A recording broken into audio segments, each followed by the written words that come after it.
taking time. Yes, thank you, Zoom. Just want to thank you for taking time out of your day to come to this meeting.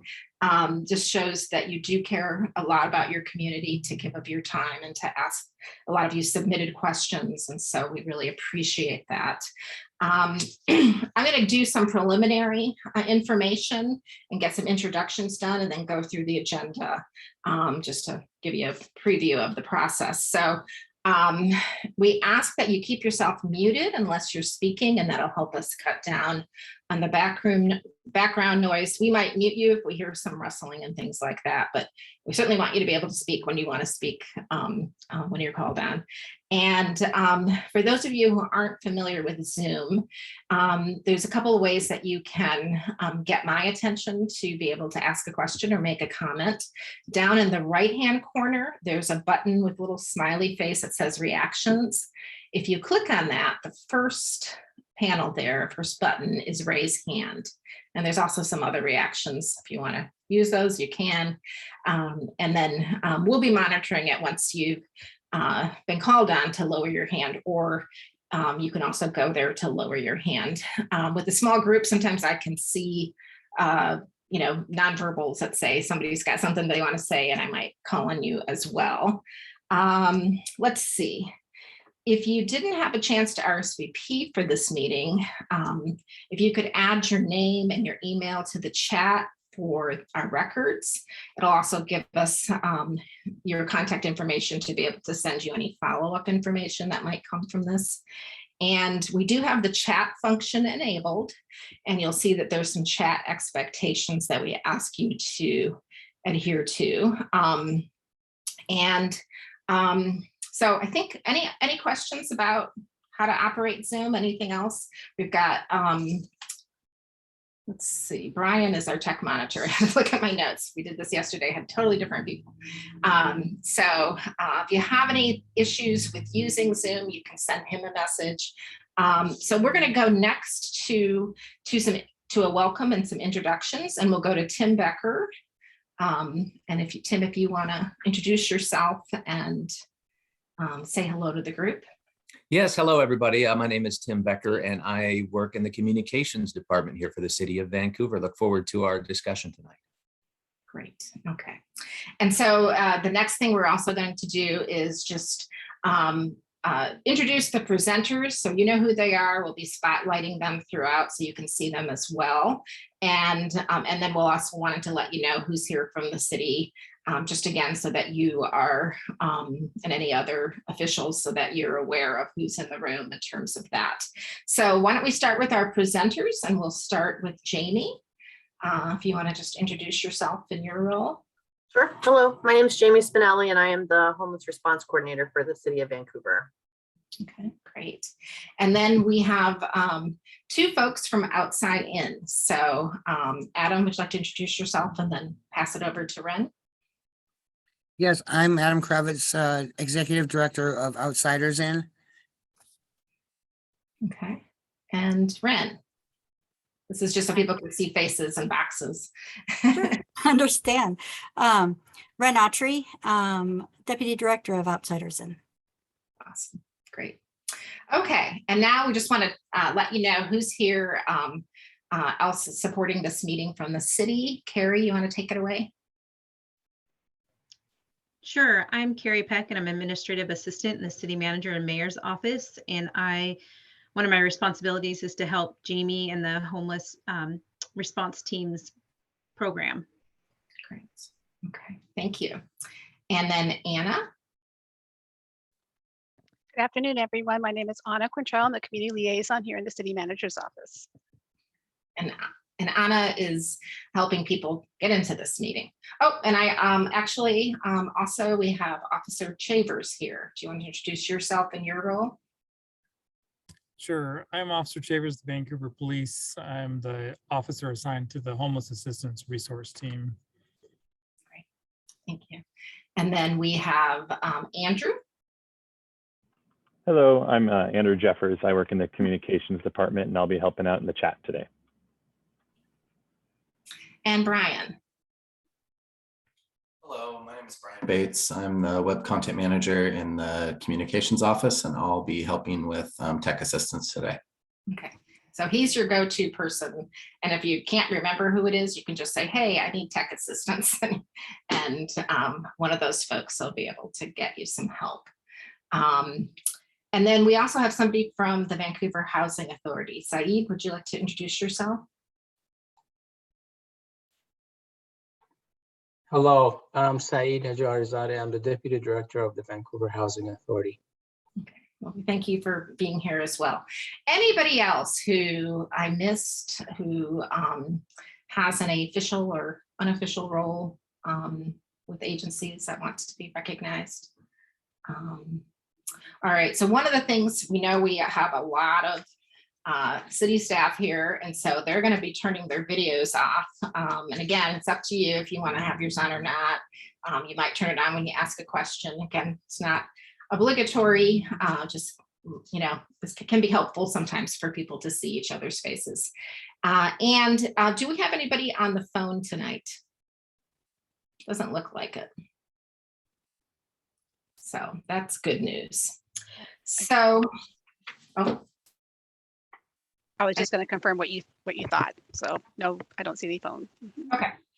So I just want to now I'll review the agenda and the meeting purpose with everyone. So, you know, the hope really is, especially with this small group that we have here tonight, that this could be a dialogue between the presenters and the community. And the purpose is really to share information and answer your questions about the Stay Safe Community site. And it's also to hear your input on how it can be made more successful. So really wanting to have that exchange. What will help this meeting work really well is if everyone agrees to treat each other with the respect that you want and to listen to understand. If you disagree, you can disagree without being disagreeable. I think we all can agree on that. There's a way to do it, and I'm here to help. So, and to make space for everyone to be heard. So we have time from 4:30 to 6:30. We do have to get off right at 6:30 because this account for Zoom is being used for another meeting tonight. But I think we're going to have enough time. And in fact, I'm absolutely sure we're going to have enough time to answer all your questions. And I also wanted to let you know, so I want to thank folks who submitted questions ahead of time. And when we get to that period, I'm going to be rotating through those questions, live questions that people might have that are here present today that you want to ask, and the chat, so that we're kind of making use of all these different avenues. And particularly, I'll be reading comments and questions and answers from the chat so that it is part of the recording as well. So just wanted to let you know that.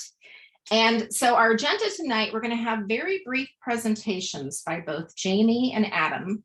Jamie's going to give you some background on the site and review the goal of it and, you know, the process for getting where we are today.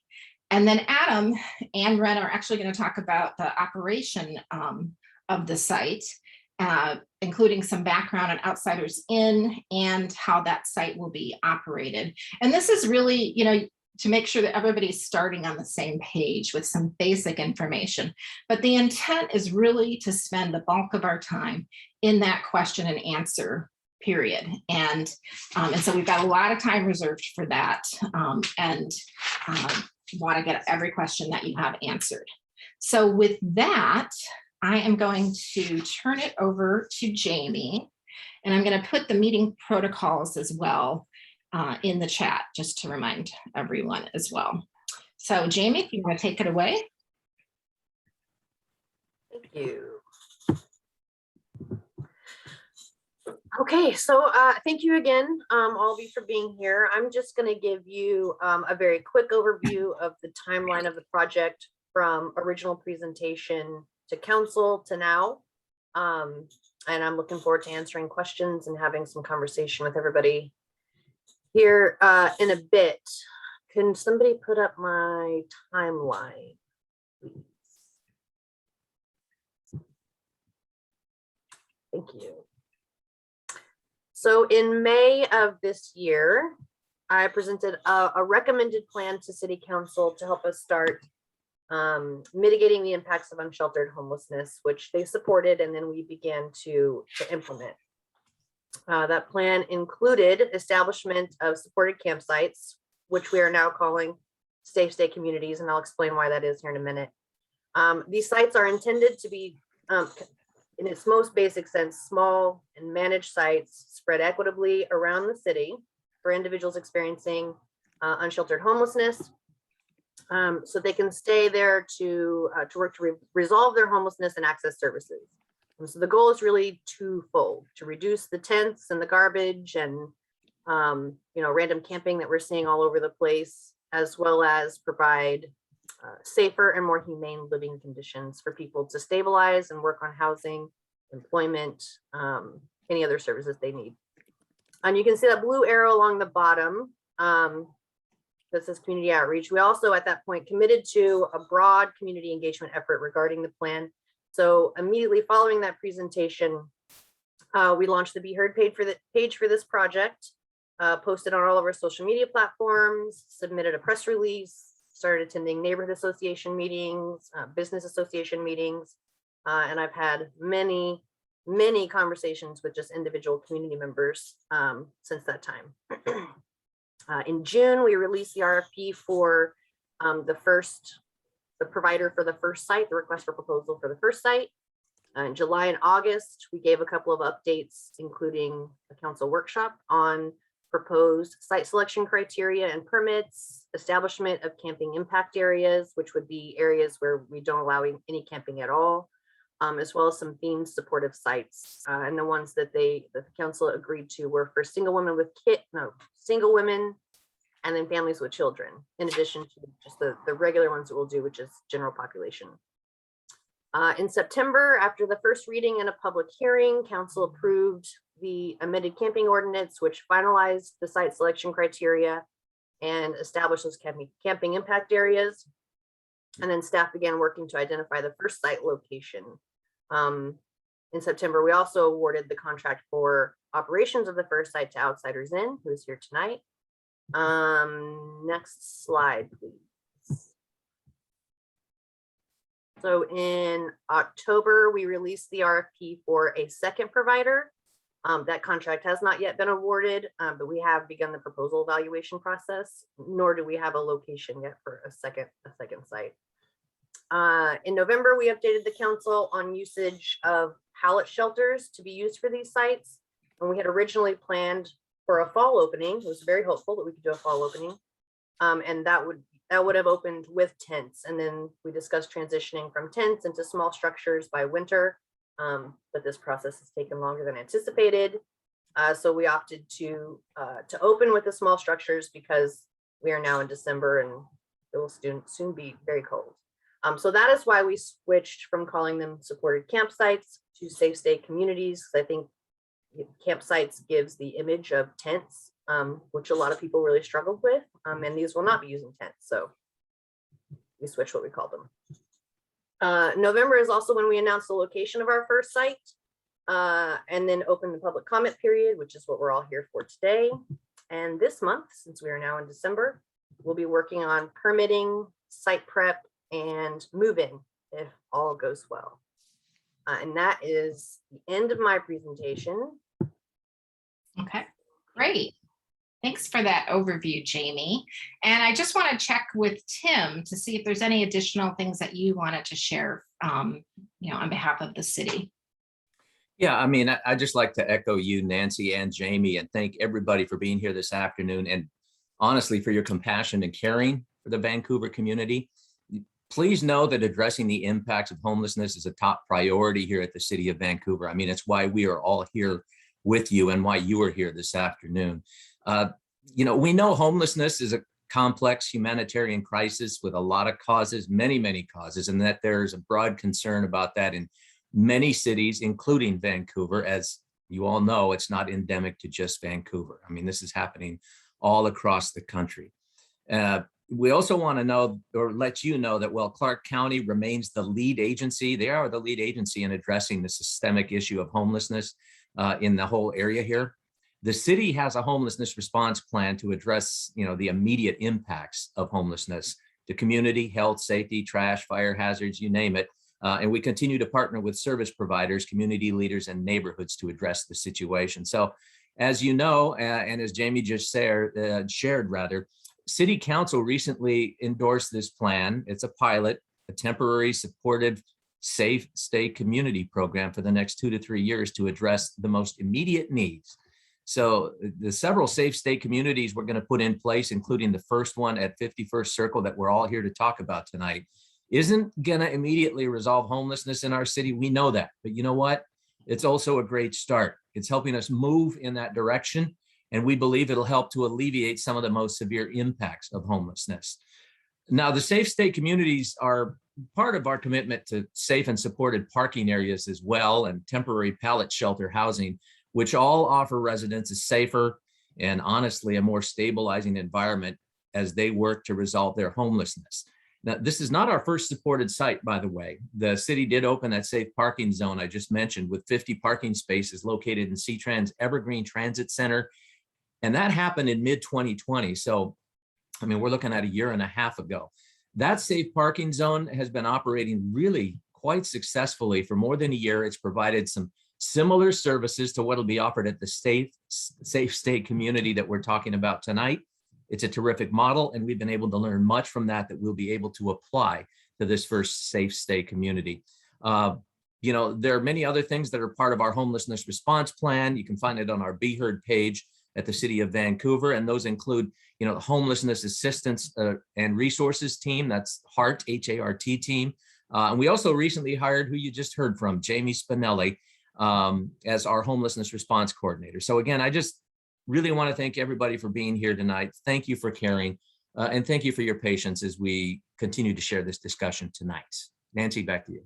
Great. Thank you, Tim. Thanks for sharing a little bit more information around the city's homeless response plan as well. Okay, so now we'd like to hear from Outsiders In, and we'll have Adam kick it off and just share a little bit of background for those who don't know about the program, about the organization, and then he'll also get into more of the details around how the site will be operating. Go ahead, Adam. Thanks, Nancy. Hi, everybody. Thank you for being here. A little bit about us. So Outsiders In is an organization that assists individuals in the recovery process from homelessness. We got our start right here in Vancouver. I know many of you on the call tonight. We were founded by persons with lived experience with homelessness, with addiction, with mental health, with the criminal justice system. And we have spent years listening to people telling their stories through social media, through events, through awareness.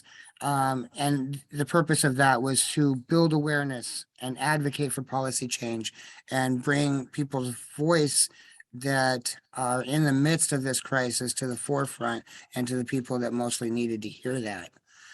We understand that services should be guided by the people receiving the services, so we are a peer organization. We operate on the premise of recovery, that everyone deserves hope that recovery is possible from homelessness and all other things that a person may need to recover from. As peers who have lived experience, we pretty much embody and carry it, hope, and we carry it with us daily. We build relationships with our guests and the people we work with, and we get to know their needs from their point of view. So we are able to empower them to seek resources, encourage them to use the tools available to access those resources, and then finally support and walk beside people through each of these steps. So the work that we're doing right now in Clark County, currently we run 4 different programs, and we are on the brink of a 5th new program. And all of these programs are there designed to support, provide tools, resources, and that same 4-step process I was talking about with any of our unhoused neighbors here in Clark County. So the first service that we provide is mail service for those without an address here in Clark County. We offer pickup time 6 days a week at 2 different locations, and we're servicing well over 200 people each day. I mean, each month, excuse me, each day. We have a 2-person outreach team. Our second program is outreach, and we have a 2-person outreach team working alongside those on the streets 7 days a week. We focus on the afternoon and evening times, especially the evenings can be most challenging for a lot of folks. We have a number of alternate shelters operating right now. The first one is the St. Paul's Men's Shelter that operates every day of the year, and that is an overnight shelter only. And then our satellite overflow shelter, which is a combination of 3 of our churches in the community that come together to fill a 7-day-a-week rotation. And that shelter adds 15 more safe sleeping spots for some of our most vulnerable, which would be the women, children, couples, people with pets, populations that rarely have the chance to enter shelters. What we provide is we take an individual approach to working with the people we serve and with the neighbors, both inside and outside our community. So we emphasize on peer support, and we like to look at the whole person. We acknowledge and address trauma, and we're sensitive to emotional and mental and physical health. Some persons do have addiction histories, and some persons have mental health histories, and we are prepared to support someone to go through that difficult work. We must meet people where they're at. Recovering from homelessness is a process, and years in survivor mode outside can bring about challenges when trying to reconnect with housing and with community. So with compassion, accountability, recognizing trauma at the forefront of our approach, we allow our guests to inform us of how we can help them in developing a better quality of life. And that kind of would lead to the new program. I really don't think there needs to be too much explanation of how we're going to run that program, because we're going to do it how we do everything else. It's with a peer approach, with recovery in mind, with hope at the forefront, and really we become a community, so there won't really be too many secrets. Thank you. What I hear, Adam, is really, the goal is to be as transparent as you can around this, starting with these meetings and giving information about the program.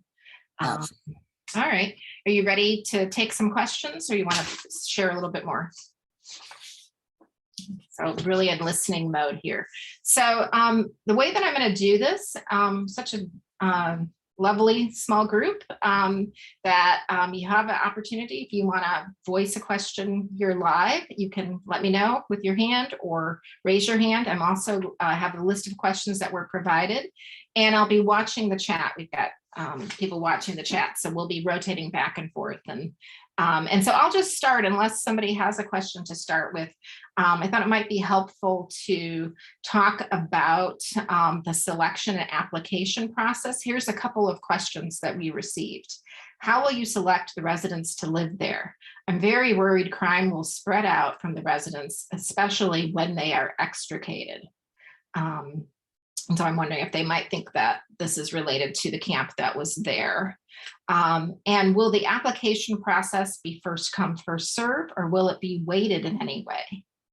And along with that, will the new residents be tested for illegal substances as part of the application process? So I'll track these questions if you forget one, but I just thought I'd put it all there so you can give the answer in the way that's most helpful to share this information. No, we did have time to preliminarily look over these questions today, so I have them at least in order today. There wasn't as many as yesterday. So selection, how will we select the residents to live there? And I'm very worried about the crime question. Criteria for the residents is first and foremost, it will be residents of Vancouver. So we won't be inviting other people.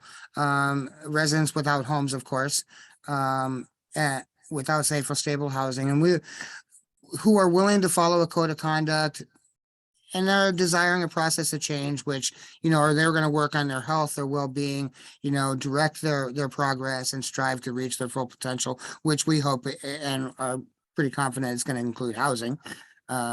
So that would be the first part. The criteria is not going to be very stringent. It's again self-directed, and people really want to work on whatever it is that they need to work on to get to where they want to go. And hopefully we're going to say that over and over. Housing is our goal. As far as like residents who end up leaving us, if that's what this was being talked about, or if it was being talked about the folks that have left the camp, I'll softly address both those. Folks that have left the area and are being invited to come stay with, we are trying to make sure we are doing any kind of contact we can with. So I have at least one team that their whole focus these next few weeks is going to be try to stay with the folks, communicate with them, help them find a suitable place to camp where they're not going to get any extra unwanted attention, and to just follow the rules. How can we help with trash, all those kind of things. So we're going to try to find, connect, and support any individuals that were displaced that are going to be the ones that are going to be coming with us. And then the other side of that is, in the process of living in the community, if someone ends up having to leave us for behavioral issues or a failure of following a code of conduct, we're pretty confident that most people will understand what happened, why it happened, and will agree with their needing to leave, because we usually do a pretty clear step process of explaining, behavior and what behavior is allowed and what behavior is not allowed. So I feel like we're not going to have a lot of people that are going to be upset with us.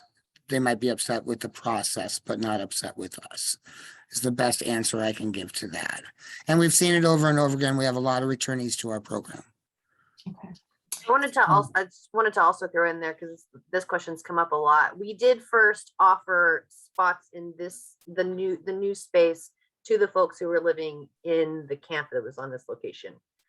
A lot of people think that there were like over 100 people living in there, so there will now be several dozen people scattered with no place to go. And the reality is there's actually only roughly 35 people living in there. About half of them are couples. And almost everyone said that they wanted to come back. I think we had one that was not a taker. And everyone there was offered any available shelter space. They were given 2 weeks notice. They were some of them worked with their case managers to get motel vouchers. Some are staying with some friends, and some did find somewhere else to camp in the meantime. But Adam's team did get applications and interviews done with everyone that wanted to come back to the site once it's opened up. So we do have an ability to keep track of those who moved off somewhere else, which is all of them, some of them further away, some of them closer. But we did want to make sure we offered it to those folks first, so that we're not just saying, well, you can't be here ever again anymore. Mm-hmm. Well, thank you, Jamie. I think we didn't receive any questions today on that, but it's helpful for this group to know some of that underlying process moving forward. Adam, in follow up to your questions around, those expectations of conduct, a question that we received was, has the first draft of a good neighbor agreement or similar document been finalized?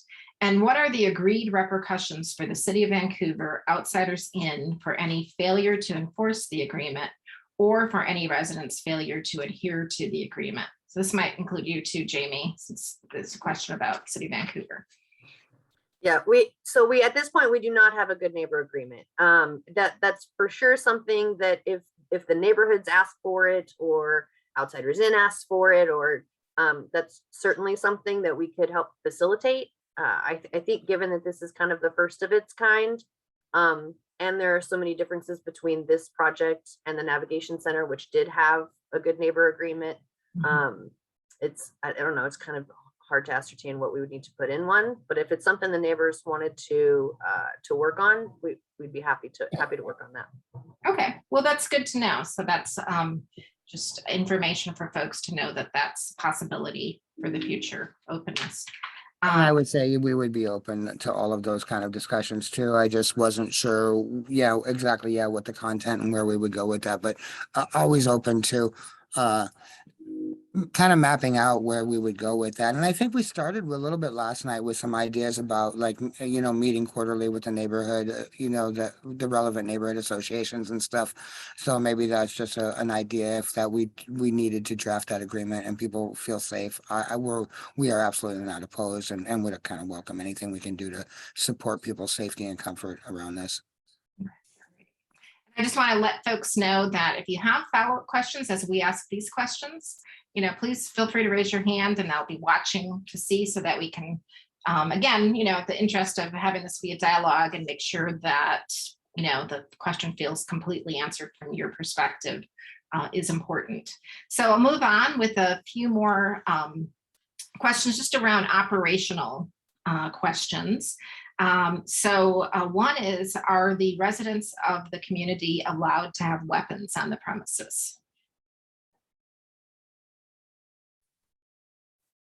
Hold on, which I was social backtracking. Ahead. Sorry, I skipped ahead. Yeah, you did. I was like, Number 17. oh, got you. I already knew the answer, but I was like, where did you go? Okay, sorry. Thank you, folks. Of course, no weapons are going to be allowed. And I believe that if the smallest weapon we would allow is like pocket knives, foldable pocket knives, not, switchblades or throwing stars and all those kind of things. Utility types of tools. Again, any other kind of tools would be like a case by case. We could lock it up. We would have storage. These are things we would consider. What does the person need for and things like that. But absolute, no weapons. Okay, and now I'll back up to the list of questions, keep to in order. So also a question around how often the pellet shelters will be inspected to ensure the residents are adhering to all safety rules and are not possessing illegal substances or stolen property. So, is there do you have a process for or a plan for inspection, or how will what will be done? I guess there's just concerns around possible illegal substances or stolen property being. I totally got you. Okay, so community members will be expected to maintain their personal shelter units, spaces inside and out. That will be a clear expectation. They'll be asked to engage in regularly scheduled unit inspections. The purpose of those inspections will be for hygiene, sanitation, and safety. Heaters, anything else, stacking too much, those kind of things. They'll be responsible for daily and weekly community chores within the community. And then outsiders and staff will also reserve the right to check and search contents of bags, bunks, and storage tubs at any time for reasons that we deem necessary. And that'll all be part of the code of conduct. Okay. All right. So very specific. Sounds like in terms of the inspections. Will residents of the Safe State community be allowed pets? And if so, what additional rules will apply to them and how will those rules be enforced? Can I say yes? That's going to be the best part of having this community. Just side note, that's our personal feelings. But yes, we will have pets. Pets will be allowed, and pet owners will be expected to be fully responsible pet owners. There'll be expectations of wellness and legal requirements. So, and if there's support needed around that, we'll do that. If it's a matter of cost or food, we'll find ways to support the community members and supporting their pets. So maybe this will end up being a process, or maybe they'll teach us. And in the meantime, we all get to have pets within the community, what I think is a plus. The community will also, we believe that this is one of the things that the community is going to be. We are going to ask the community to help develop our future guidelines and processes. And this is going to be one of those that I'm going to ask the community to help us develop a process and be part of the community. So help us develop deeper, clearer pet guidelines. As it stands right now, we have pretty straightforward pet guidelines. Take care of your pets, but it may need to be more specific. And I'm going to ask the community to help out with that.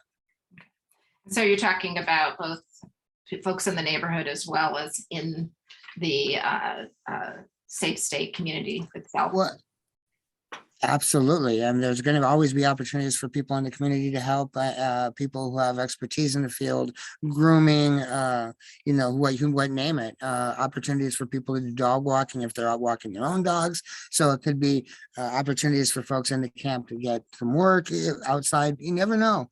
We want to really bridge the community. And I was talking mostly about expectations for, walking their dogs when they go out in the community, the same expectation when they're in the community, that we always want to follow the law and be responsible pet owners, set an example, those kind of things. Okay, great. And I saw James D, you had your hand up. Oh yeah, just some notes on the pet rules. I from personal experience having a pet and previously living in apartments and stuff, there is a lot of rules apartments usually place as far as max weight and some breed restrictions for pets. I don't know if that's anything you're considering. From what I understand, the pellet shelters are more durable, but there is a lot less space. So there might be different concerns, but I think you might want to take those into account.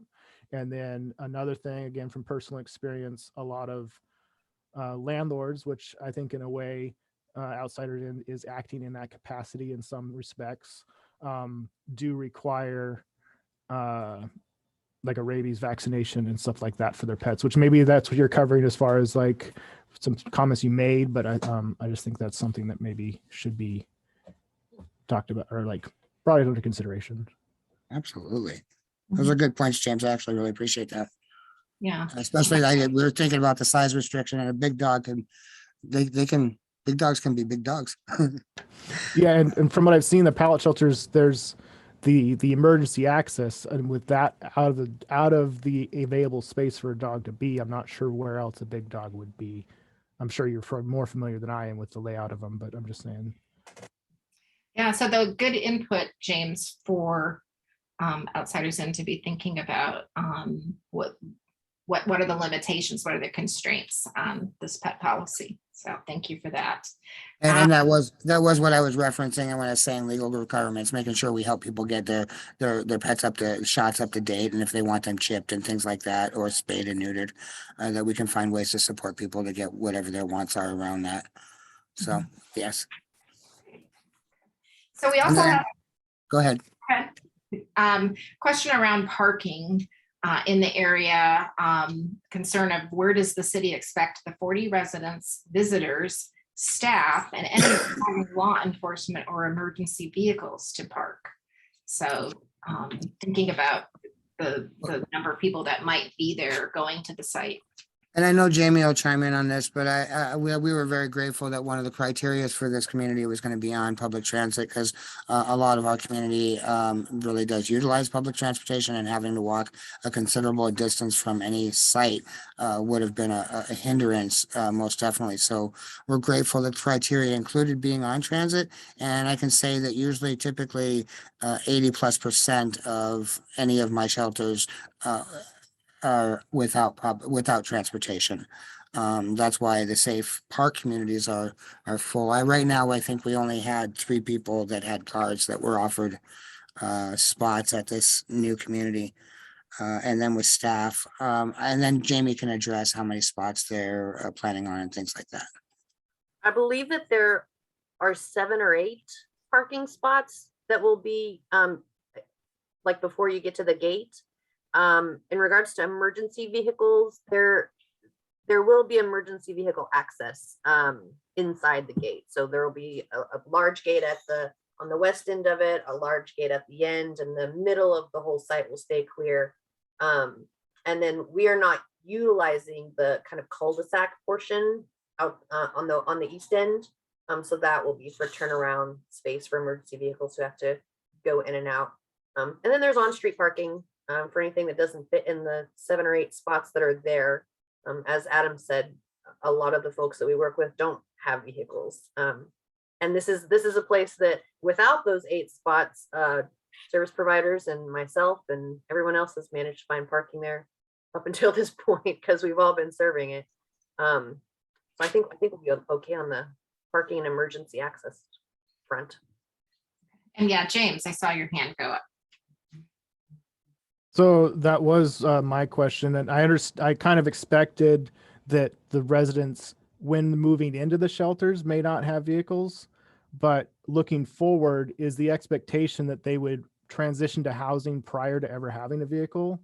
Because I think that's something that down the line could cause concern amongst the neighbors. I mean, you have Applebee's right there and the 7-Eleven and those parking lots for businesses. If those are to be filled up with in maximum situations, say 2 vehicles per shelter, since there's 2 people in each shelter, and then any visitors they have, like it's in the question. I think that would be something to plan ahead on and head off any potential for community backlash, if you will, or just concern amongst those living and working around it. Sure.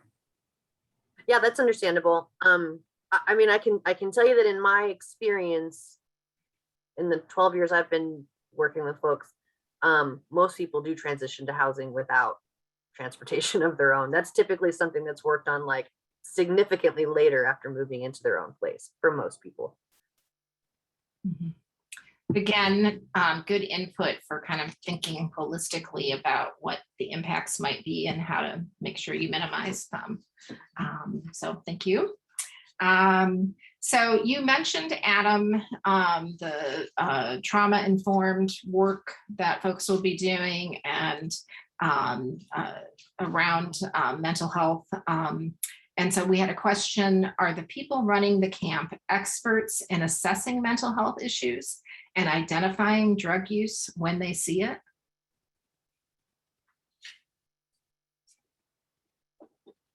You're on mute. It was bound to happen at least one time tonight.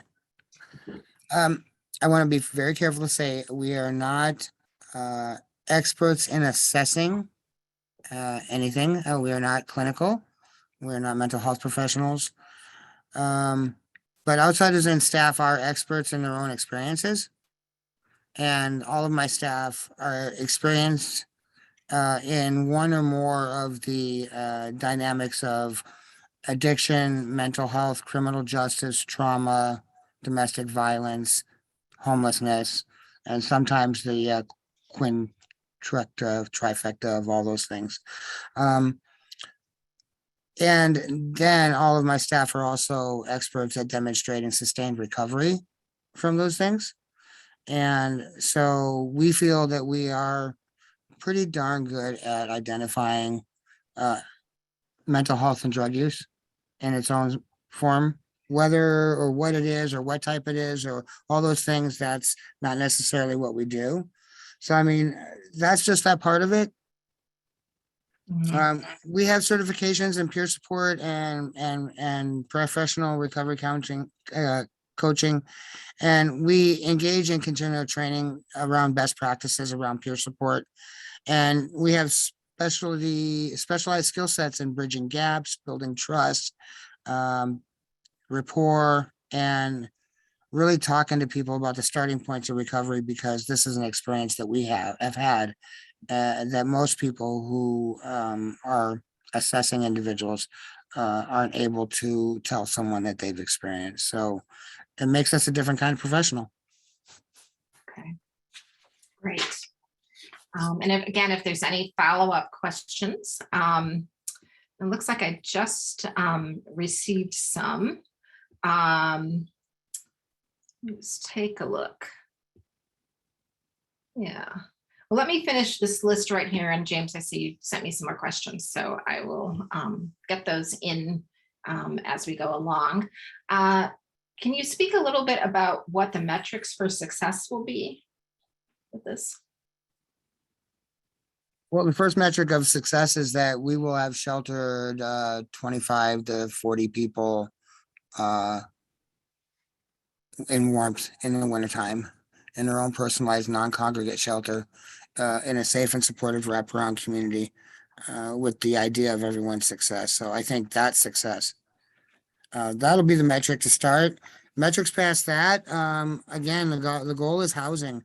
We want to be transitional. We want to be as short-term as possible, and that will look different for everybody. Our ideal goal would be 3 to 6 months, and, people leaving between 2 and 4 months. We don't know, because there's so many different types of people that are suffering in traumatic situations right now, and to even be able to quantify exactly how long it will take for them to stabilize and start taking steps and getting things done it's new. This is all new for us. So the metrics will be as we go and figure it out along the way, and we will count every bit of it as successful. Okay, so more information to come on that. And I believe yesterday's meeting, some discussion also around evaluation and how can you loop into things that are already there to help measure situations. So I know the city's putting together a frequently asked questions list, and so some of that will be there, so you don't have to watch the whole video again. And there's also a transcript, so that's another way to look at it. So we do have 2 folks joining us by phone.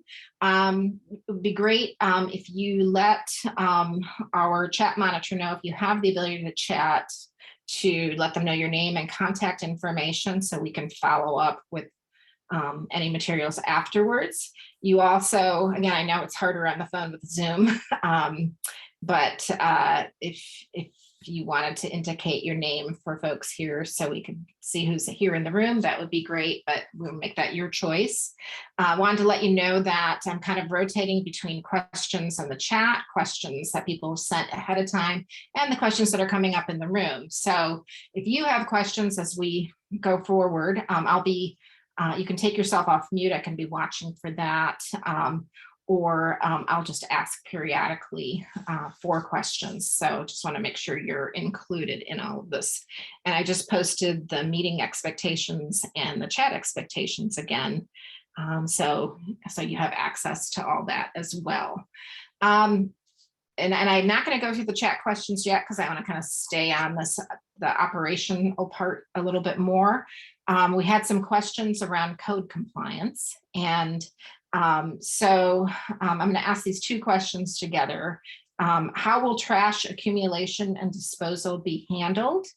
And how are you taking measures to safeguard the camp and the community against drug use, prostitution, theft, and accumulation of trash and debris? So there's a little bit more in that second question, but I think I had a sense you might be able to handle those 2 together. In regards to trash, there will be a dumpster on site that's serviced, and I think we talked about, I just talked with solid waste the other day. We're going to start with like a 3-yard dumpster that's serviced, I think, twice a week, and then just address that and change it if needed, as needed. And then, Adam mentioned earlier, they will be making sure that people are not hoarding inside their units. They'll be limited on how much they can store outside of their units. And then I don't know if Adam wanted to mention or talk about, the safety and stuff on site, but I do know that it will be staffed at 24/7. Anything you want to add on that, Adam? I mean, the first part of that, trash accumulation, I don't really feel like it's going to be an issue, and I think we've already figured out ways to address this within our other shelters, so I don't see that being an issue. The second question was a little bigger and a broader question. So I kind of tackled that in bullet points, and that was the question of how are you taking measure to safeguard the camp and community against drug use, prostitution, theft, and accumulation. So first, we have trained recovery professionals who know and consistently communicate with the community members within our community. So we're always going to be looking for what's going on. How's it going today? How'd that thing go yesterday? As you build a relationships involve communication. They involve trust, body language, respect, honesty, and we'll know when our relationships are in jeopardy. We'll have a fence, and we'll have entry and exit gate procedures. We'll have a community code of conduct that addresses the limits on personal items, like Jamie was mentioning. Community chores, and those community chores are actually going to include outside of the gates chores and community chores. So if we are developing and building a culture of we clean our community, we clean the whole community. We really feel like that we're going to be addressing it, and the community at large is going to see us addressing that both inside and out. So I think that those other things of drug use, prostitution, theft, those things never feel comfortable in a beautiful place, and we're going to have a beautiful place, and it'll be fine. I know it's kind of a silly way to say that, but it's true. You're optimistic. You I know? am. Yeah. Yeah.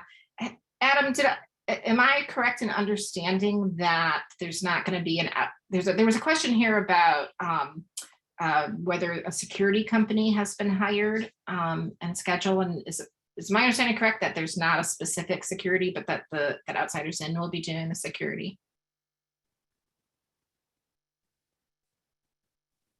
So at first we did look at and are considering whether we need security services, whether that's drive around security services or people at the site. We feel that we already have a strong relationship with most of the current invited residents that are coming back to us. We've been out with these folks weeks and days in on at a time, and at all times of the day and weeks, nights, all times of day and night. So we feel at this point like that we having 2 staff on 24/7 is going to be adequate enough to resolve any issues in and without the community, along with having people just be accountable to when they're in the community or when they have left and where they might be going. Simple things like that, and building that relationship. And then there's the other side of the coin, which I'd like to share with people, is that I've had a number of conversations with the new community members, and they're concerned about their safety. And so as a leader in an organization, I am trying to balance the neighbors' concerns, the business owners' concerns, and then my own new community members' concerns. And everybody's viewpoint on safety is absolutely valid to a point. And so I really applaud everybody for just speaking about it and letting us know how they feel. And I want you to know that some of my new community members are also afraid, not of their new neighbors, but just afraid, and they live in fear about a lot of stuff, and they're afraid they may not even get invited back. And so I applaud bravery when we speak about fears, and I applaud people speaking about this, and we're going to do the best to keep everybody safe and supported, both all those in the community and all those in the community. Thank you. James added some questions in the chat, and so one of them related again to the code of conduct. Is the code of conduct for pellet shelter residents finalized or in a rough draft and available to view online or in some other way at this time? So wanting to see if there's something in writing or going to be in writing that people would be able to view.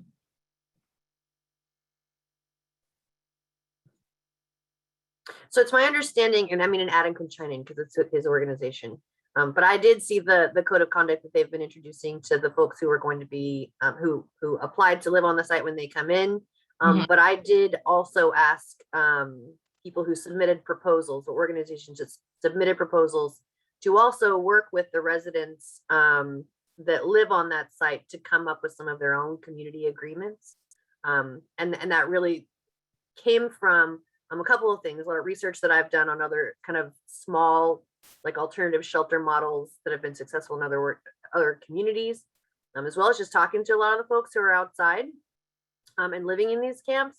And a lot of what I heard is, we have rules at our camp, but we have no way to enforce them.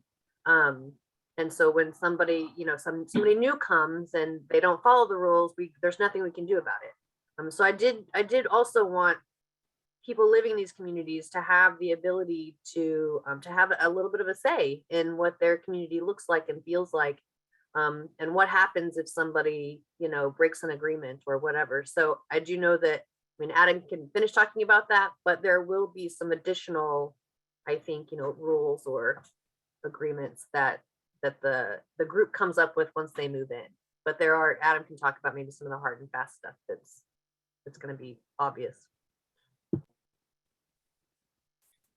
Yes, the reason I kind of slightly hesitated on the code of conduct question, and there was two reasons for that. And the first reason is, one, I want to consider this code of conduct, it's kind of a living, breathing document for this particular project. And well, actually, all of our projects is, one, we're open to ideas, suggestions, transparency, and to be malleable enough to understand that things change. But for this project, we really wanted to start developing culture of community buy-in. We wrote that into our proposal, and we really want to live that out. We want to be true to what we said, and when we mean community buy-in, we want people from the beginning to be in on some of the policies and procedures of this first community.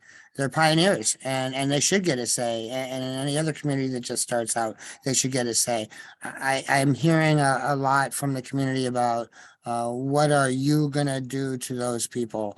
And I want to make sure that people understand that that is not how I look at things and how our organization looks at things, and that what I am gonna do with the folks that are just like me, I'm gonna help support them on figuring out how to build a community. And I'm not an expert on it, but I've done pretty good in some of my projects. And the code of conduct that we start with, or what we have started with, is we have a culture in our other projects, and that's a culture of community coming together, community discussions, truth, transparency, real talk happens a lot.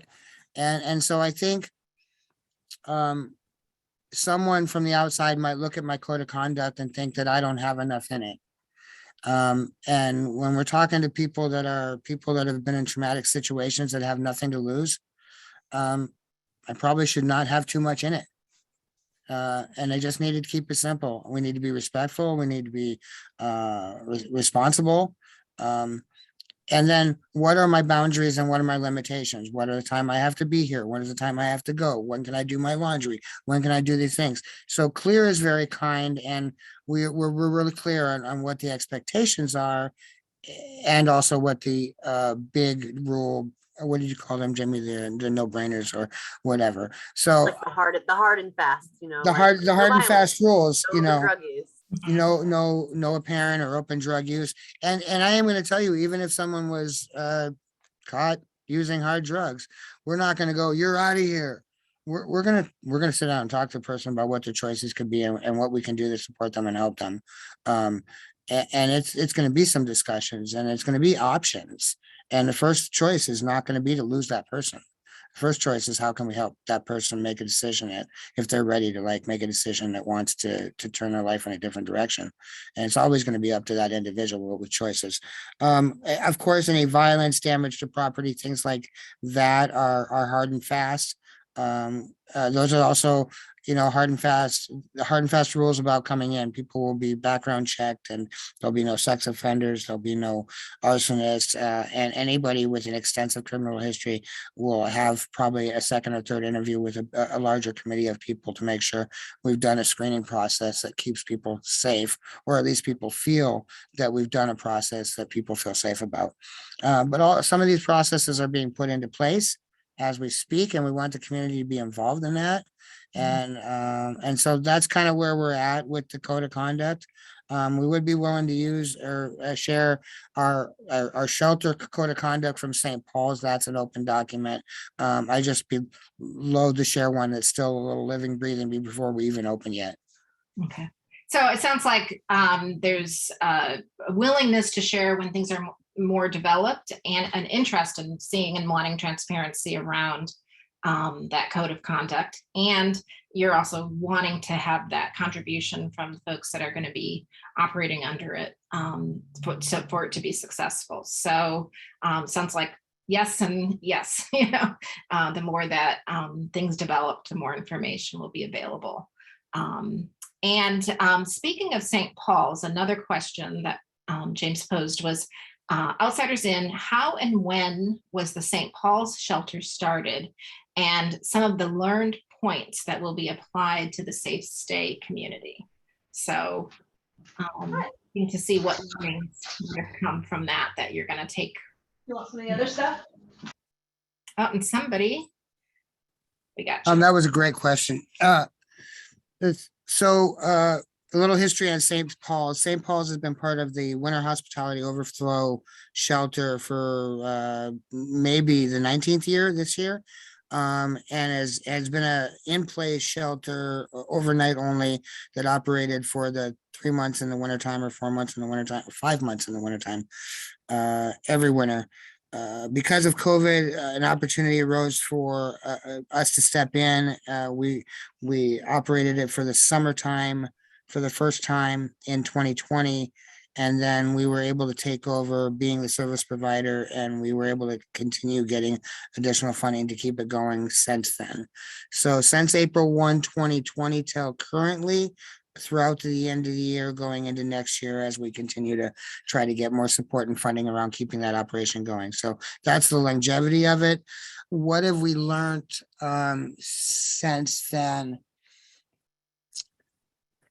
We learned that COVID was really hard on all of us, and that any lesson that we might have learned about running a shelter is kind of null and void because we did it during a pandemic.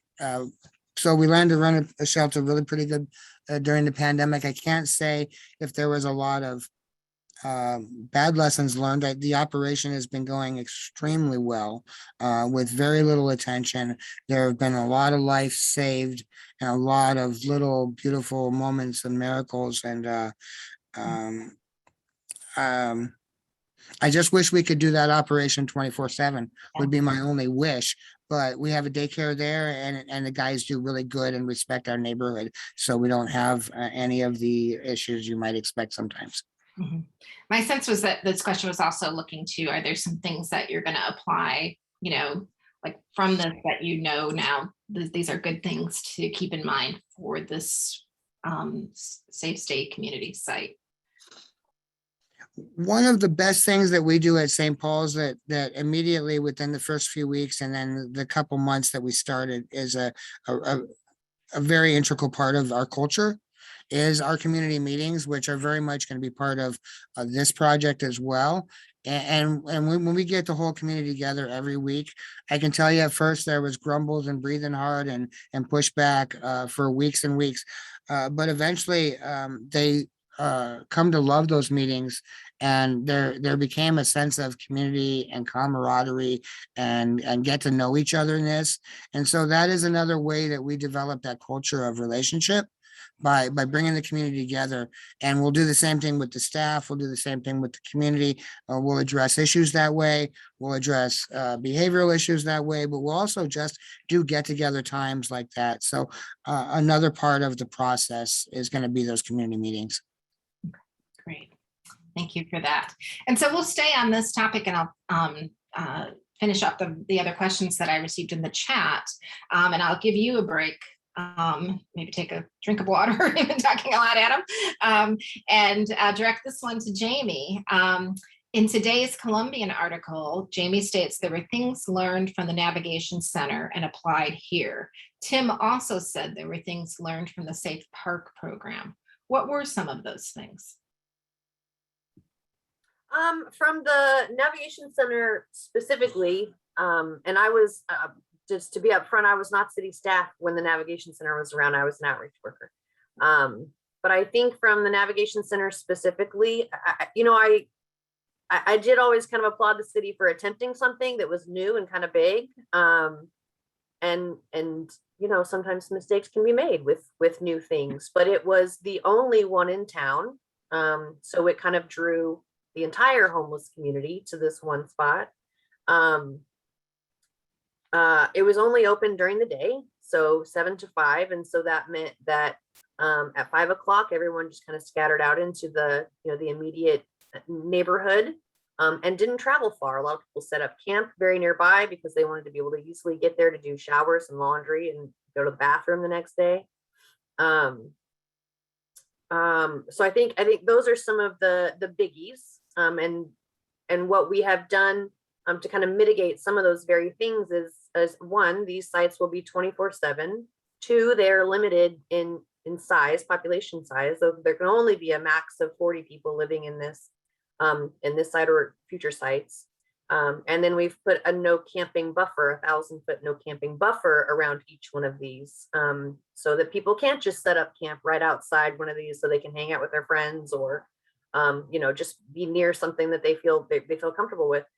So I think those are some of the lessons learned from the Navigation Center. I'm sure there are many more, but in regards to the safe park, there are terms called, like low barrier that are tossed around a lot in the social work field, homeless services and whatnot. And I think that different organizations maybe do low barrier a little bit differently. And the safe park is kind of my version of low barrier. And it's kind of as Adam described earlier, we do have rules that say, no open drug and alcohol use allowed on property. I do know that there are some people, I have a feeling there are some people who are using or drinking, when they're parked in their vehicles or in their RVs. And so my version of low barrier is if you can manage to be a good neighbor to those who live in that little community, as well as the neighbors around there, and be respectful to staff and still be kind of working on whatever it is your goal is, then you can stay there, and we're going to forever daily engage you, towards recovery and health and wellness. But if your substance use becomes problematic and you cannot be a good neighbor and you can't manage to keep your area cleaned up, and you're a problem for the surrounding neighborhoods, and this is just not the space for you. I have on a few different occasions, this is not actually really something that has been a huge issue out at the safe park, just I think because that's what the expectation is out there. I think since I've started, there have been 2 people that I've had to ask to leave for that reason specifically. And I have offered to hold their vehicle if they wanted to go to treatment instead. So it's either leave this community because this is not working, or I will help you get into treatment. And while you're in treatment, we will hold your vehicle here so that you have that when you come out and you have a safe space to be. So that's what I've learned from the safe park. It's what, Adam and I have talked about this frequently. And I feel like it works. I don't want to punish people for having, the challenges that they have. But I also very much believe that it's okay to have some kind of expectations and accountability for folks. So I guess those would be the biggies for me. Okay, great. Thank you for that. Tim, is there anything you would add to that? Or you think Jamie covered it?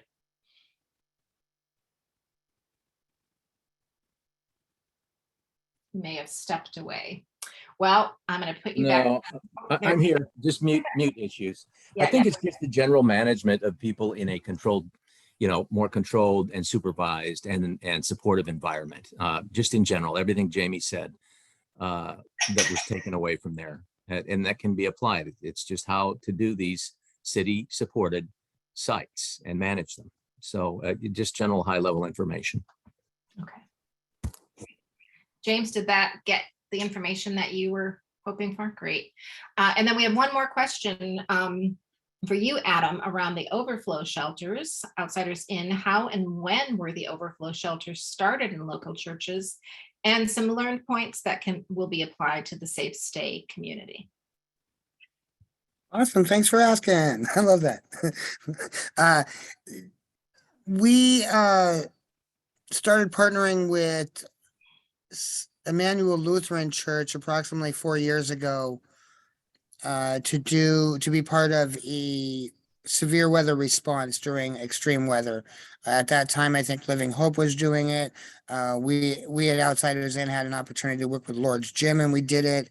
And then Emmanuel Lutheran, we were already partnered on a different project, and we started talking about how they could step into it. So they were the first church, and then Beautiful Savior joined. And between those 2 churches and our support, we developed a volunteer workforce, and so 2017, 18, 19, during those years, we would open up during severe weather and offer the floor space at those churches. At first, each of those churches was like, well, we can only do you know, these certain days. So if the severe weather falls on these certain days, we can open our doors. And so we kind of knew which church would be able to open during which days of the week, depending on when the weather hit. And it was just a balancing act of orchestrating volunteers and churches. And then COVID hit and the volunteer workforce kind of slipped away. We got a little creative around funding and staffing, and also joining the churches together in a puzzle piece of, now we have 3 churches. We've covered 7 days a week. Now we can start this one shelter that operates for a full period of time for the whole winter season. And that's kind of where the SOS came out of. And that was last year in 2020. And again, this year, we have 7-day-a-week coverage for 15 people between 3 churches. Okay. So, and lessons from that you are going to take away for the Safe State community? The lessons learned from that is that to never really forget how traumatizing homelessness is, and that a lot of times who we see in the SOS shelter is sometimes a lot of times the people who are calling the housing hotline that day, and that's not the people that have been out there for a while. That's people that are really they're calling for help right now. So sometimes it's first-time homeless people, sometimes it's very traumatized single females. It's a very traumatized and vulnerable population to work with. And so it takes a skilled group of, and I don't want to say skilled, a special group of people to be able to do this work. All right, thank you.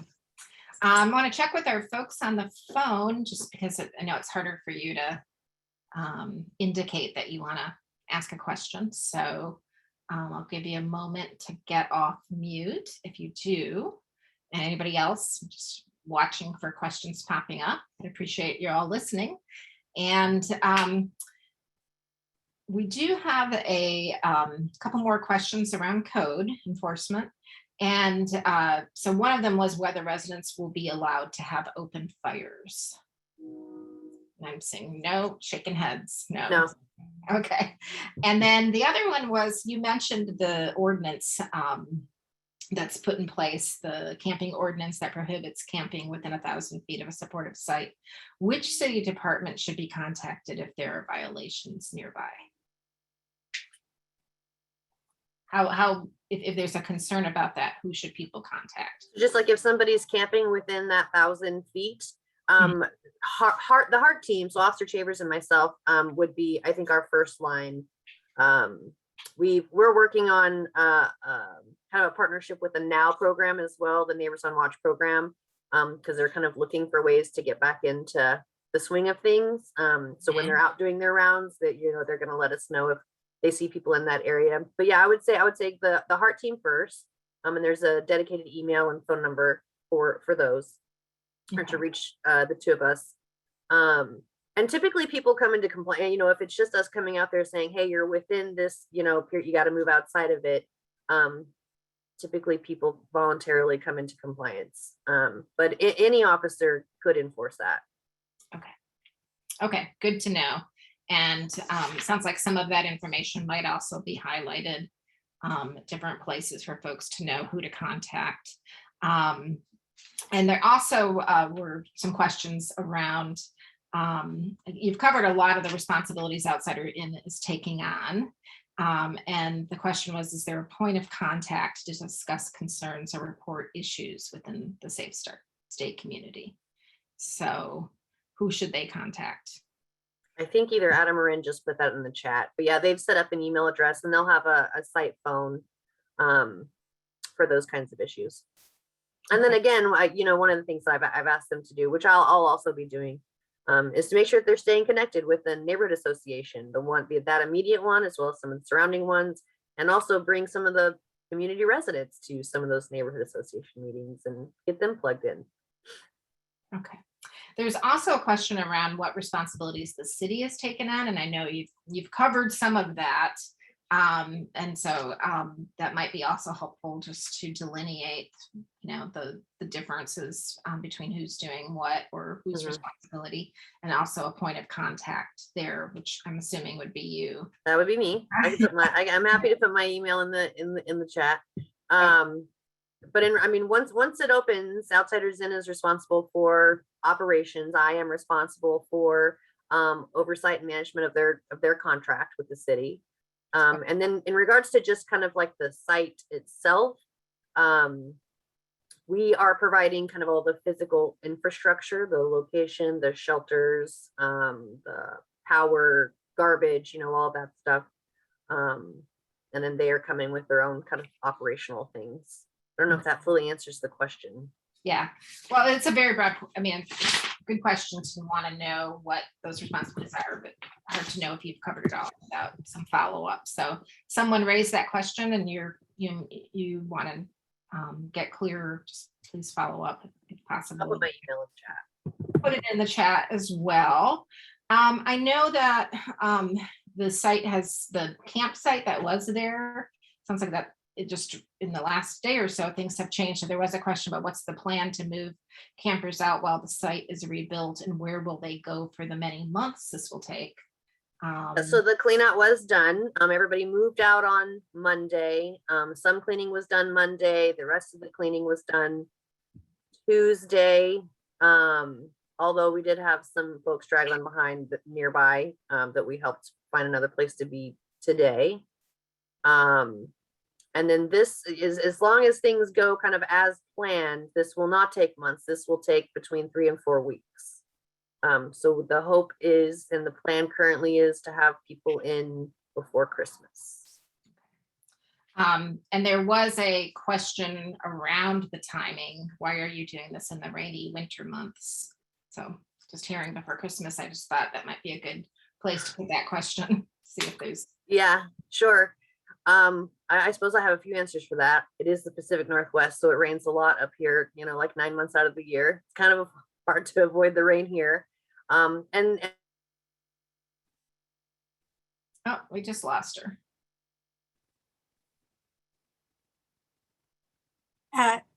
I think the timing of this is actually a blessing with this rainy weather that's ahead of us. These rainy winter months are actually extremely life-threatening to people when they sleep out on the streets.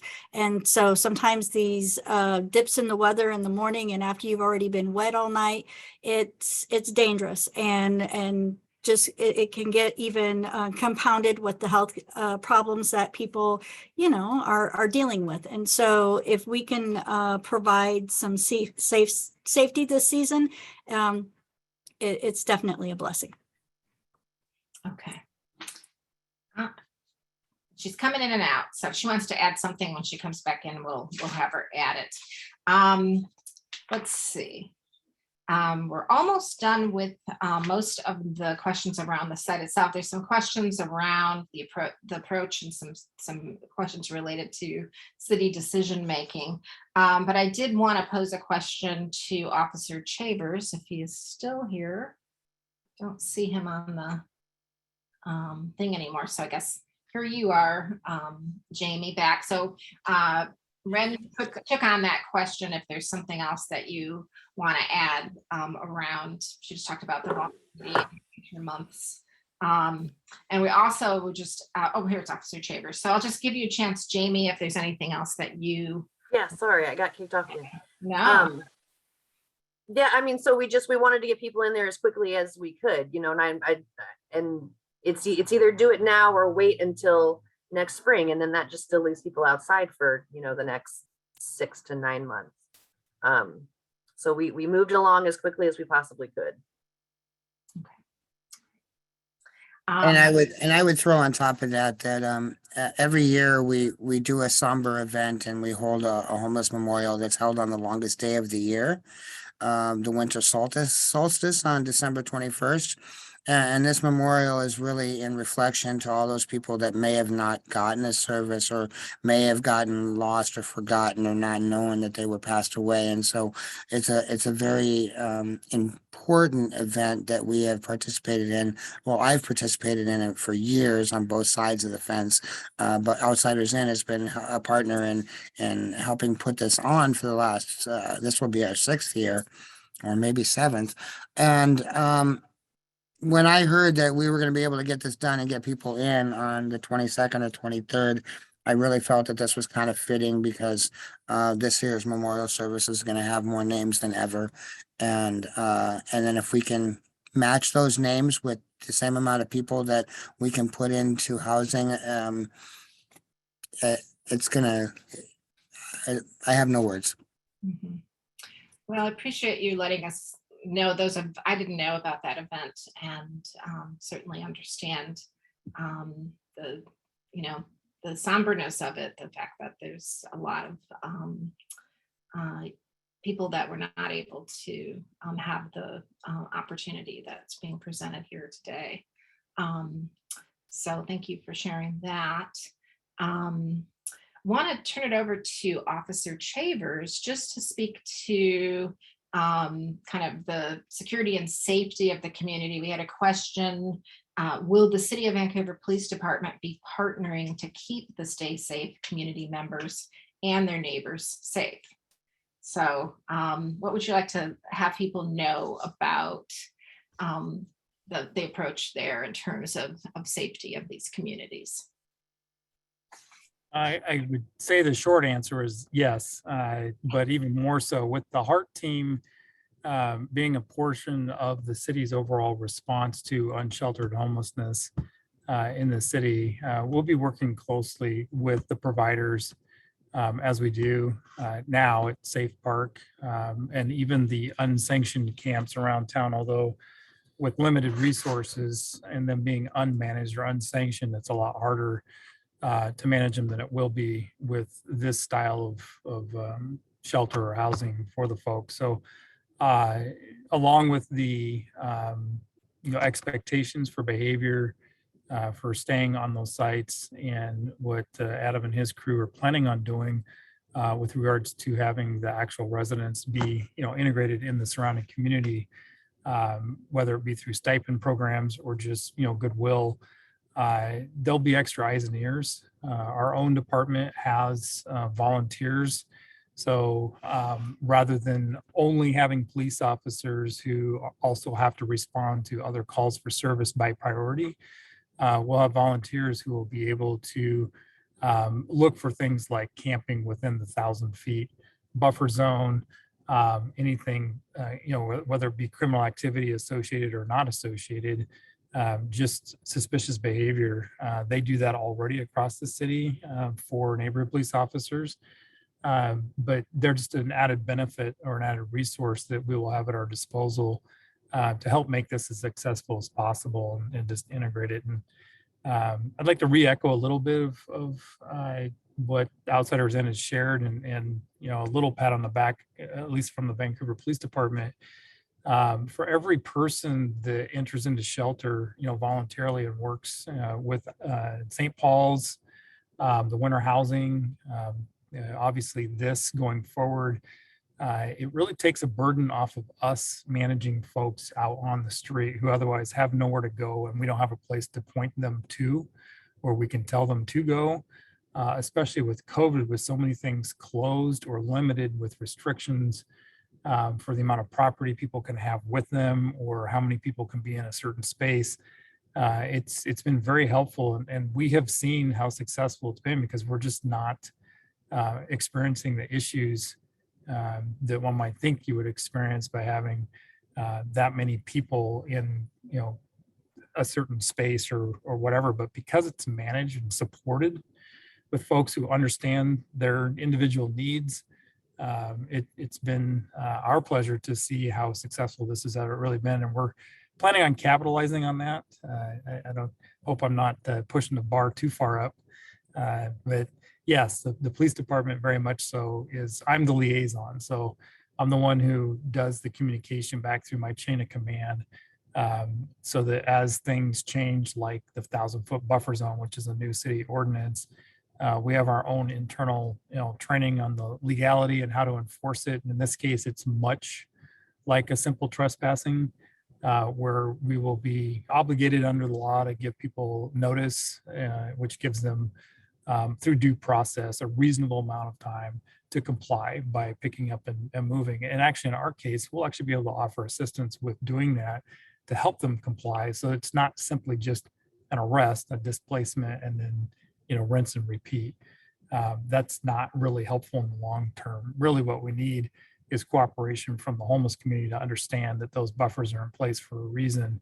And word does get out among that community, and most folks will, get it that if they don't want police attention, then they'll either be inside the community as a member, or they'll be outside the community and outside the buffer zone.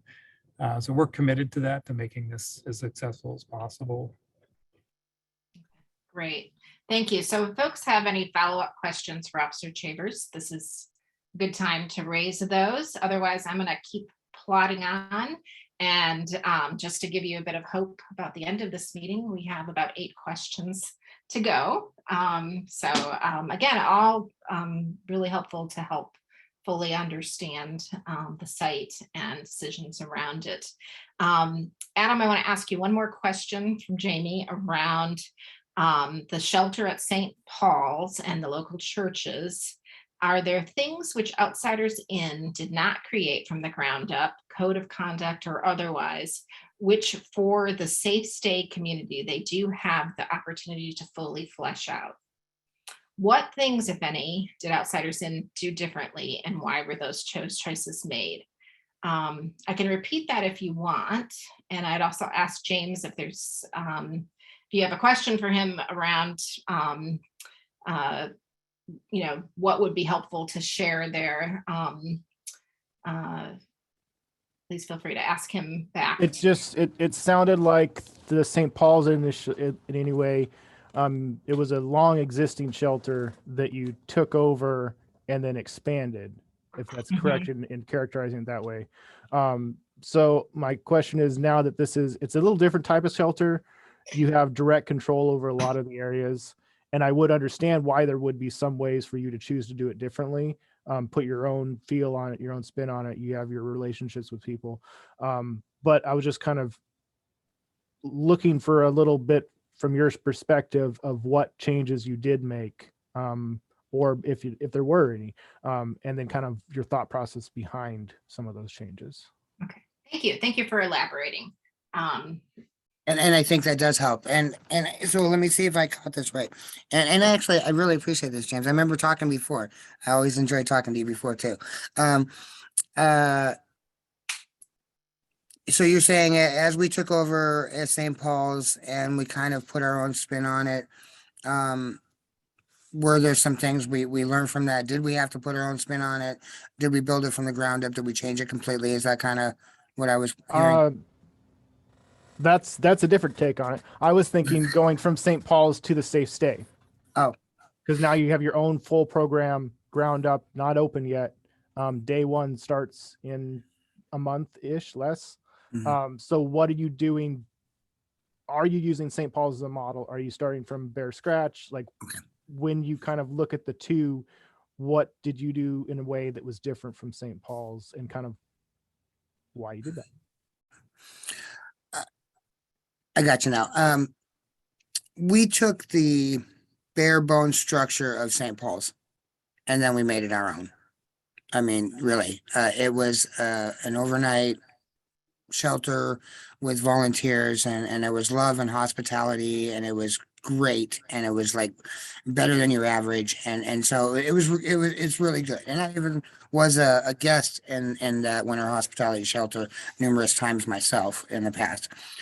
What we did with it was we did turn it on its head, and a lot of the guests at first were kind of resistant and unclear, or didn't really know where to go with some of the structure we wanted to put in place. So it was a process, and we did kind of make it our own, and then we've kind of adjusted it as we went to kind of figure out where we go. I think the biggest differences are going to be between St. Paul's and the new community is going to be, well, one, of course, it's going to be 24/7. Two, we're going to put a little more structure throughout the day. So we're going to have times of the day where there'll be specific things that'll be done. I mean, there'll be a morning time meals, then there'll be afternoon after cleanup, it'll be shower times, there'll be, times when people will typically have an opportunity to do chores or free time. Everybody can come and go if they have stuff to do, but there'll also be, for those who are going to stay, the ability to find structure and purpose throughout the day. And then in the evening times, they'll be devoted throughout the week to different types of support group meetings, community meetings, or just free time and community time, where we're really going to promote like that community, that atmosphere. Those are the opportunities that we really didn't get to have with St. Paul's, and also bringing in the outside providers, the one-on-one work time that we would have, the computer time with people. There's just so much more work time. We've really learned to adjust to nighttime working. Thank goodness with COVID that a lot of things adjusted to getting stuff done online. So we were able to help people at night with, your food stamps, your health insurance, ID processing, all those kind of things. A lot of that can be done at night and then just doesn't get processed till the day. But it is so much better to work with individuals during the day and to be able to and then if we have teams that are working on them with people throughout the whole day, that's wraparound support we're not able to provide before, and we're welcoming that opportunity. Okay, well, thank I you. think that helps. Anything else follow up on that, James? Did it scratch the itch of what you were concerned about? I was thinking, in addition to what you did address, because I was kind of formulating a question around kind of your typical day schedule at the Safe Stay. But I was thinking along the lines of kind of what you talked about kind of like the peer accountability. Is that something that you created in St. Paul's and then transitioned? Is that being altered as you're transitioning? Those types of ideas that I think maybe I'm wrong, are kind of what you're bringing to the Safe Stay. Is that something that was first at St. Paul's, now that I'm maybe hearing that correctly, or is that being created as you're transitioning in kind of those points? I mean, a little of both. If we're going to say example of were they expected to do some chores at St. Paul's as part of their stay? Yes. Okay. And so did we carry that tradition forward and have some accountability and expectation for folks to do chores? Yes. Are we going to expand upon that with different opportunities and different types of chores? Because we'll have we have outside areas to clean and inside areas to clean and those kind of things.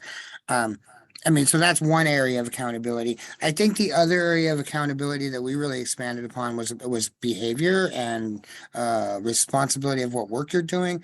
Our community meetings really revolve around transparency and community and where am I at? I know. For example, once we held a meeting and we asked all the guys at St. Paul's what their definition of safety was. And it was in a situation where people had really questioned a person and their safety based on their behavior. So we really explored it. And this was just an opportunity. And we're not experts. We're not mental health professionals. I'm not therapists, but this was a great opportunity for guys just to share. Is that something that's our model? Yes. So, and being accountable to each other about our behavior and what we're doing and why we're doing it and being able to communicate to each other. That's part of the peer model. Okay. All right. So thanks for elaborating on that, getting deeper into how the thinking is for the separation, what goes into it. I'm going to switch to the last few questions are really around the choice of site and process. So, but again, we can always, there's other questions that come up where we can try to field them. I think we're doing fine on time here. One question again posed by James was, in addition to Outsiders In, what other service providers responded to the RFP to run the first Safe Stay community, and which ones were on the short list? I don't know if you have that information point of mind, or if there's a if you don't.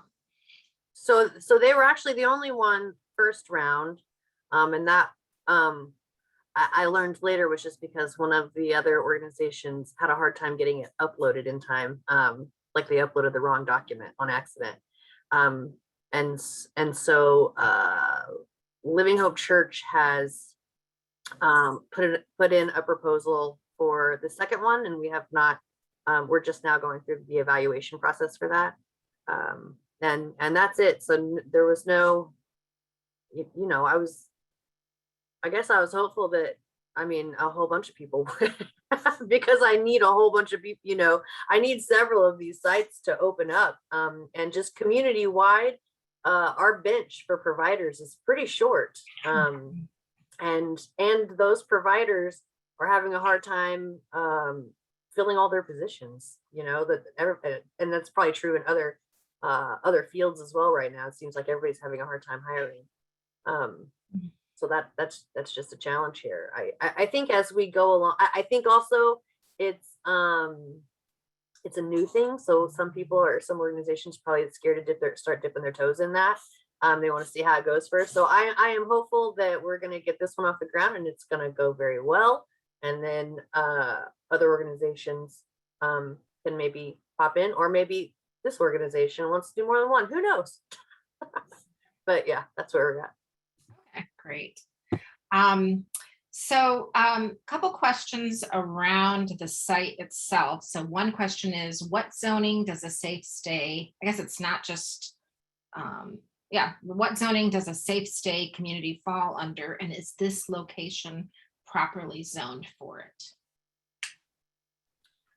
So if I understand, so the site selection criteria that the council approved included needing to find a place that falls under the temporary use. So any zone that a temporary use permit could be applied for, or city-owned right-of-way. And this one is city-owned right-of-way. So it's like a type D, something or other.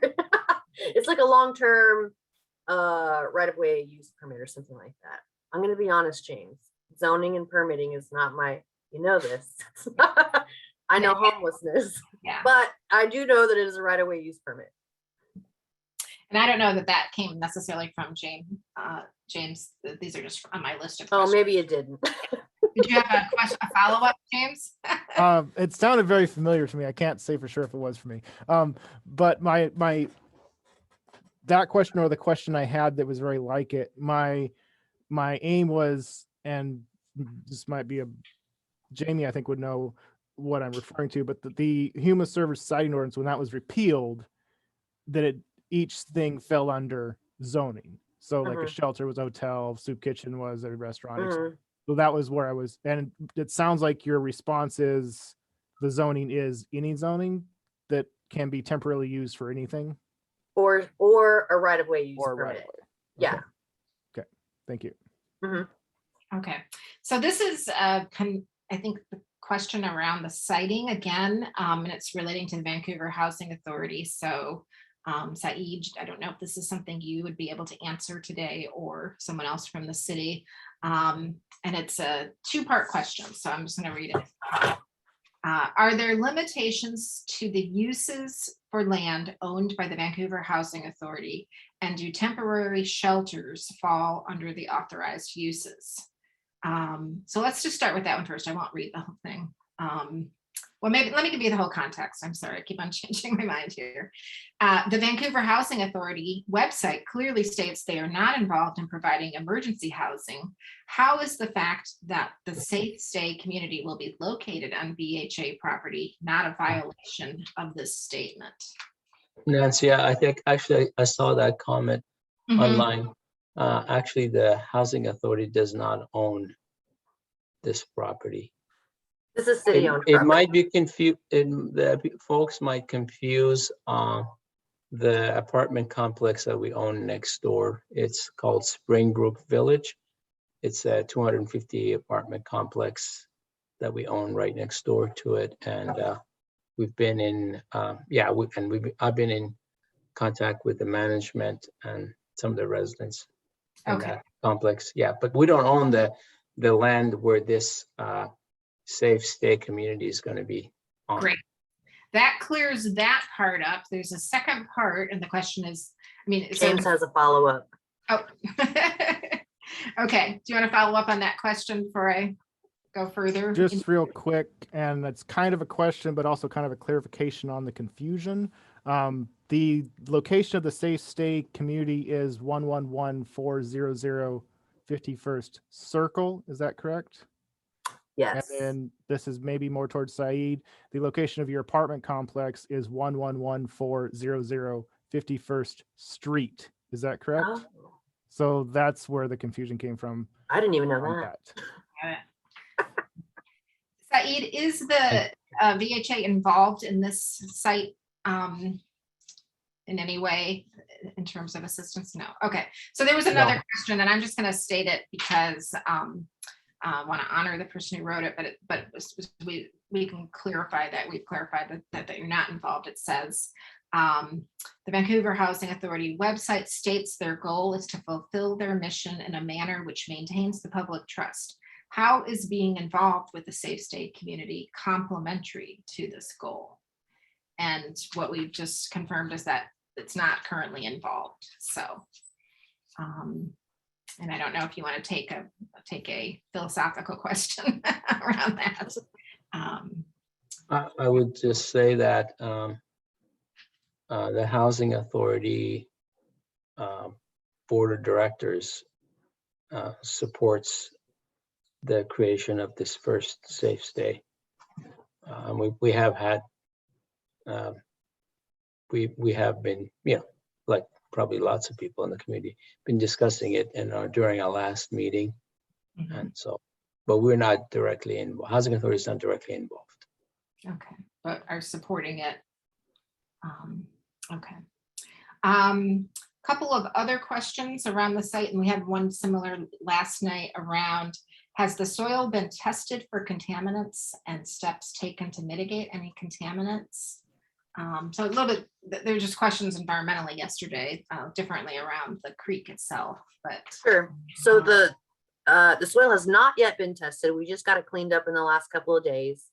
There is no process like that required for the site because everything we're doing is on the pavement. We're not doing anything up on the soil area.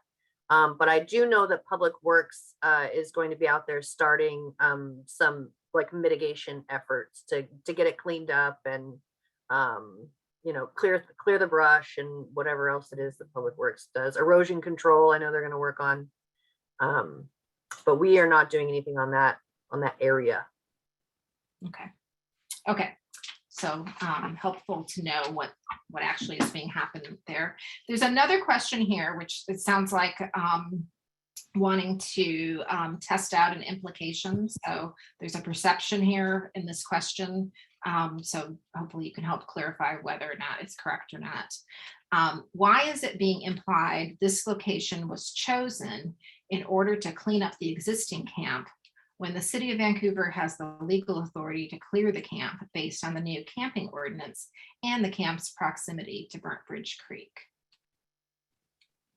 I don't know that it's necessarily being implied that that's the reason that we're doing it. I think all along, and this is, I mean, back in May when I presented to council, one of the hopes all along was to keep people as close to where they are as possible, because people do, just like anyone else, people choose where they camp based on what resources and supports are available to them in a particular area. And so that was kind of always a goal. This camp was going to eventually have to leave, whether we are putting a site here or not putting a site here. It's having to leave sooner because we're putting a site here at this point. You know, I know with the ordinance change, you know, I think a lot of people thought, oh, all of a sudden everybody near the creek or the lake or whatever, they're going to have to leave. And there's no way that we can turn that machine on in one day and have everybody cleared from a waterway. That will be a process for a number of reasons, but to include that we are technically still under COVID policy in regards to clearing camps and whatnot. So I guess I don't feel like it's been implied that that's the reason. I certainly haven't intended it that way. Okay, and I think that's what you're clarifying is Yeah. what was the intent. So that implication, that perception can be tested. So thanks for clarifying that. The last two questions I have right now are related to concerns around the time frame for the comment period. So I'll read them together, and then you can talk about the reasoning and choices behind this time frame. How can the time frame for the community to comment be considered adequate when the response to any questions or requests for information will not be answered until the day before or the day of the deadline? And then the other question was, how is it reasonable for the community to be given 14 days to comment, 5 of which are non-working days, when those developing the supported CAM program have been doing so for more than 2 years? So it sounds again, concerns around the amount of time given to respond, when that occurred, and when answers will be given, that timing. Sure, I feel like that's a whole lot of questions in one. I'm gonna try to get them all. Okay. And I can repeat it for you. So there was never going to be like a super lengthy public comment period. This is what was approved back in, I don't know, months ago, September or something like that, this 2-week comment period. However, I will say that a few things, given that this is the first one and kind of timelines lined up the way that they did, probably in site 2, I'll try to bake in for sure more time for public engagement around site selection and all of that, although the process still will be the same for everybody. Timelines just, for construction and delivery, and they lined up the way they lined up, and it was very important to get these done before the end of the year. However, I have made myself widely available for engagement and communication around site selection criteria, ideas for locations for several months since May. And that's been available online. I have gone and had coffee with people. I've done virtual meetings. So there has actually been a lot of time for public feedback and input. Okay. The purpose of these truly is just to kind of figure out how we can make these as successful as possible. I mean, if somebody came to me with like some unreal, like, oh my God, I had no idea this was a thing over there, we shouldn't put this there, we could stop the work. But short of that, we've got to move forward and get these folks into shelter. Okay. So I'm hearing like there's been an intent to engage, not just in this 14-day period, and an attempt, sure. not just actual engagement that you've been doing around this to share information. And as you reflect on it with the timeframes as well, in terms of the things that needed to happen to get into place, it ended up being this close together. And it sounds like when you think about planning out for the future, that's something you're going to take into consideration of how can you make sure folks feel like they have enough time, a time that feels reasonable to them to respond. Yeah. So, okay, well, thank you for that. I'm at the end of my questions, and so I wanted to just open it up to see if there are any more, and also just to remind you all that the other part of this, and we've gotten a lot of it throughout this, is, if there are any other pieces of input in terms of helping this site be successful that you want to offer. And I know this is not the last place for you to be able to offer it. There's more opportunities to share and continuous opportunities, but if anybody had anything there that you wanted to add.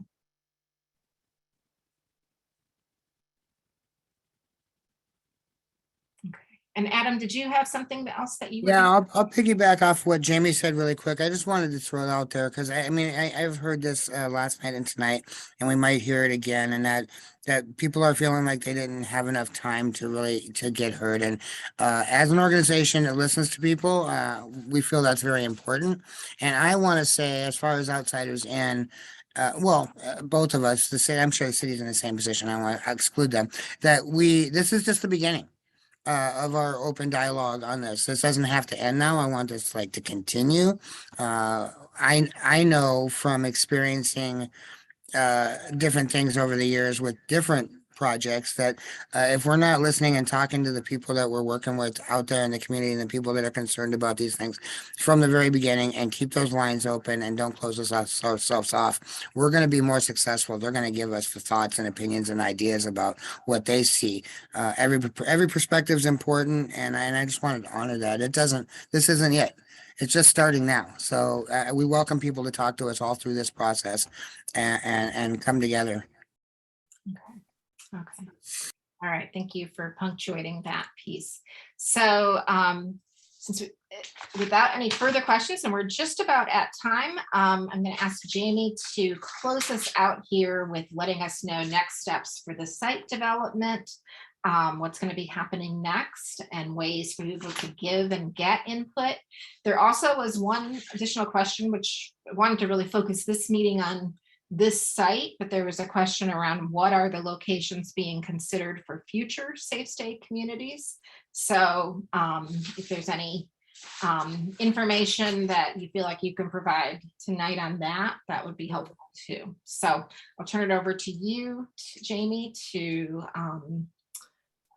close us out tonight. Sure. In response to that last question, I'm focusing on nothing right now except this one, and it's keeping me insanely busy. So that's what I can say about the second one. But I mean, to close this out, I do super appreciate everybody coming. I think probably a lot of people will think this is nuts, but the community engagement part of this job is actually part of my favorite, even though I'm in hot seats, I feel like quite a bit. I do truly love hearing what everybody has to say and their questions and trying to, incorporate that into whatever it is we start to roll out. So the next steps for this are electrical work is being done, platforms are going to be built, fencing is going to go up, shelters will be delivered and set up, and then once that takes place, we will have a community open house before everybody moves in, so that people can come in and look at the units and just see the whole site layout and ask questions. Outsiders In will be there, just to get a feel for what's going to be, what the little neighborhood's going to look like. And then we'll have folks move in. Upcoming meetings, I believe this was we might have one scheduled for next week, but I think that was just only if there were additional people that wanted to sign up. I have no idea if additional people have signed up. I don't think these two filled up, but you can always go onto the same website. You can email Carrie or myself or the Be Heard page with any questions. We're going to take all the questions that we got in these as well as online, answer all of them, and create an FAQ, and that will be posted online on the Be Heard page. All of these both of these meetings have been recorded. If we do others, those will be recorded and sent out to everyone. I think they're being sent out, or is it just maybe just the links being posted on the page? And I think that's it. I really appreciate everybody coming though. These are great conversations, I think. Okay, great. Thank you. Tim, did you have anything else that you wanted to share before we?